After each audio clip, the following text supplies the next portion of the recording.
بھائیو انسان اور خطا لازمی ہے، اگر معاف کرنا نہ سیکھا تو ہم خود ہی دکھی ہو کے رہ جائیں گے۔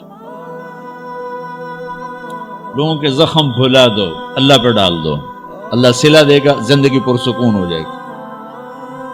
دیکھو ہم اپنے یہ کرتے پر داغ نہیں لگنے دیتے، اپنے بس سے داغ۔ کھانا کھانے بیٹھو، نیپکن، یہ دیکھو ابھی نیپکن پڑے ہوئے، رکھو اگو رکھو توڑے چولے تو کوئی سالن نہ ڈھے پاوے، ٹھیک، یہ تو پھر بھی دھل جائے گا، لیکن یہاں داغ لگا کبھی نفرت کا، کبھی غصے کا، کبھی انتقام کا، کبھی حسد کا، کبھی بغض کا، کبھی کینے کا۔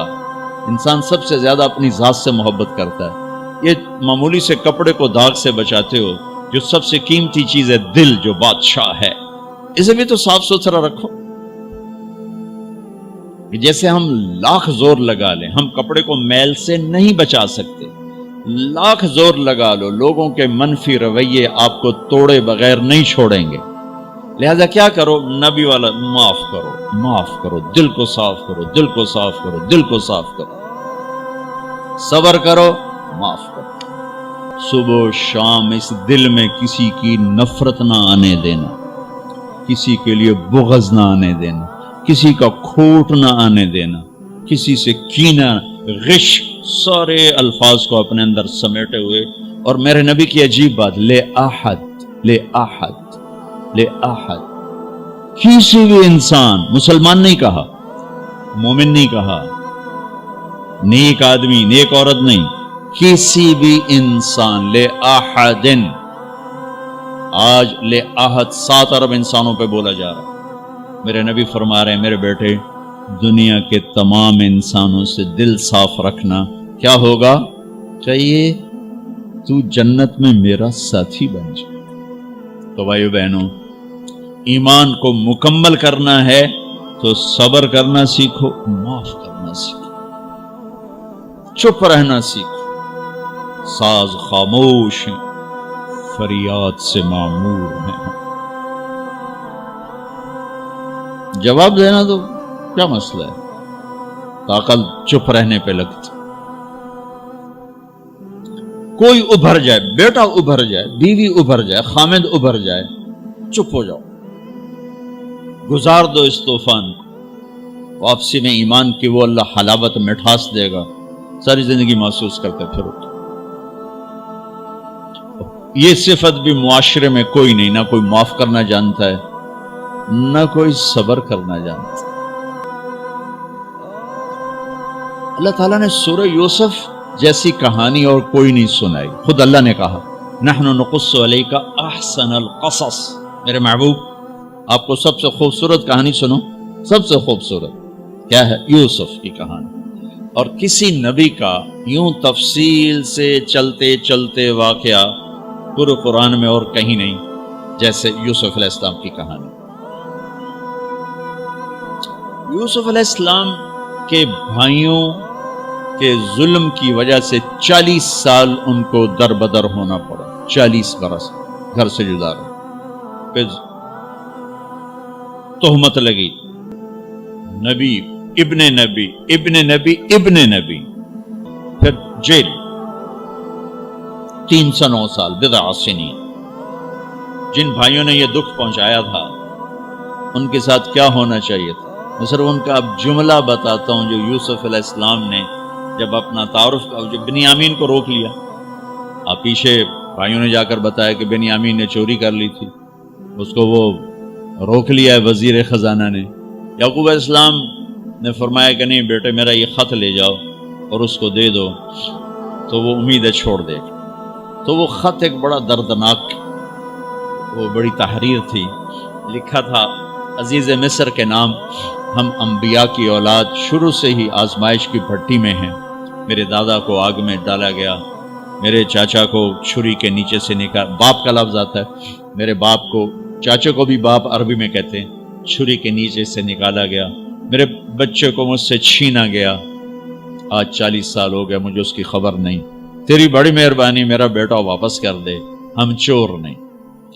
اچھا، چونکہ یعقوب بھی نبی، یوسف بھی نبی، جب یوسف علیہ السلام اقتدار میں آ گئے تو اللہ کی طرف سے اجازت نہیں باپ کو بتانے کی کہ بھائی بتا دو میں ٹھیک ٹھاک ہوں. خاموش ہو خاموش. صبر پک رہا ہے پک رہا ہے پک رہا ہے. جب یوسف علیہ السلام نے خط پڑھا تو بہت روئے اور اللہ کی بارگاہ میں دعا مانگی، یا اللہ اب مجھے ملا دو، اپنے گھر والے ملا دو، کل بتا دو. پہلے روکا ہوا کہ اب بتا دو. تو یوسف علیہ السلام نقاب اوڑھتے تھے، اپنے حسن ایسا تھا نقاب اوڑھتے تھے کوئی فتنے میں نہ پڑے. جب وہ دوسری دفعہ بھائی آئے، تیسری دفعہ، تو ایھا العزیز قد مسنا واہلنا الضر وجئنا ببضاعۃ مزجاۃ فأوف لنا الکیل وتصدق علینا ان اللہ یجزی المتصدقین. کیا عاجزی ان کلمات. جناب لائے تو کچھ نہیں ہے بھائی، یہ 2 کھوٹی کوڑیاں ہیں، ہمیں کچھ غلہ دے دو، بڑی بھوک اور فاقہ ہے. تو یوسف علیہ السلام نے ایسے نقاب ہٹایا، ایک دم انہوں نے یوں دیکھا، ابھی پہچانا نہیں. میں یہ جملہ بتانا چاہتا ہوں کہ اللہ سبحان انبیاء کے اخلاق کیا ہوتے.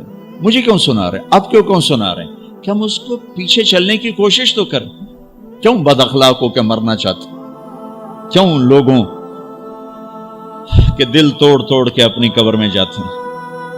اسے ٹوٹنے دو، اسے اللہ اقبال کی قبر روشن کرے. تو بچا بچا کے نہ رکھ اسے، تیرا آئینہ ہے وہ آئینہ کہ شکستہ ہو تو عزیز تر ہے نگاہ آئینہ ساز میں. اسے ٹوٹنے دو، اس کے ٹوٹنے پر اس کی قیمت بڑی لگے گی. اس سے وہ فریادیں نکلیں گی جو عرش کو ہلا دے گی. جو ساز سے نکلی ہے وہ دھن سب نے سنی ہے، جو تار پہ بیتی ہے وہ کس دل کو پتا ہے. اس سے وہ نغمے نکلیں گے کہ اللہ کے عرش کو ہلا دیں گے. اپنے آپ کو توڑ دو، دوسرے کو مت ٹوٹنے دو. اپنے آپ کو توڑ دو، اپنے آپ کو توڑ دو کہ کائنات کا اٹل قانون ہے، ٹوٹ کے چیز بنتی. یہ کتنی دفعہ یہ توڑا گیا، پھر اسے جوڑا گیا، پھر یہ روڈ بنا ہے. یہ کپڑا کتنی دفعہ کٹا پٹا اور پھر جا کر زیب تن ہوا ہے. هل علمتم ما فعلتم بیوسف واخیہ اذ انتم جاہلون. یہاں جو انہوں نے کیا تھا اس کے مطابق جملہ ہے قد علمتم ما ظلمتم بیوسف واخیہ اذ انتم عامدون. اب میں دونوں کا فرق بتاتا ہوں. یوسف علیہ السلام کو کہنا چاہیے تھا آئیو نا ذلیل ہوتے میرے اگوں، لگ گیا نا پتا تو انہوں. تم نے جو میرے ساتھ ظلم و ستم جو تم نے میرے اوپر ڈھائے اور جان بوجھ کے تم نے مجھے گھر سے بے گھر کیا، آج اس کا مزہ چکھ رہے ہو کہ نہیں چکھ رہے ہو. یہ کہنا تھا قد علمتم، تمہیں سارا پتا تھا. تم نے مجھے گھر سے نکالا، کنویں میں ڈالا، بازار میں بکا، تہمتیں اپنے دامن میں سمیٹ کے جیل میں گیا. یہ کہنا تھا. واہ واہ یوسف علیہ السلام پہ قربان جاؤ. هل علمتم ما فعلتم بیوسف واخیہ اذ انتم جاہلون. مجرم کی طرف سے صفائیاں پیش کر رہے ہیں مدعی. آپ بے خبری میں حل وہاں بولا جاتا ہے کہ مجھے پتا ہے کہ جو بات میں عثمان کو کہنے لگا ہوں اسے معلوم نہیں. اردو میں ہم کہتے ہیں عثمان تمہیں پتا چلا، ابو بکر تمہیں پتا چلا. یہ ہے ہمارا محاورہ. تو عربی میں حل میرے بھائیو آپ کو پتا نہیں چلا تھا بے خبری میں. ما فعلتم، فعلا عربی زبان کا سب سے کمزور لفظ ہے. تھوڑا بہت یوسف کے ساتھ اور بھائی کے ساتھ کچھ معاملہ ہو گیا تھا، نادانی میں ہو گیا.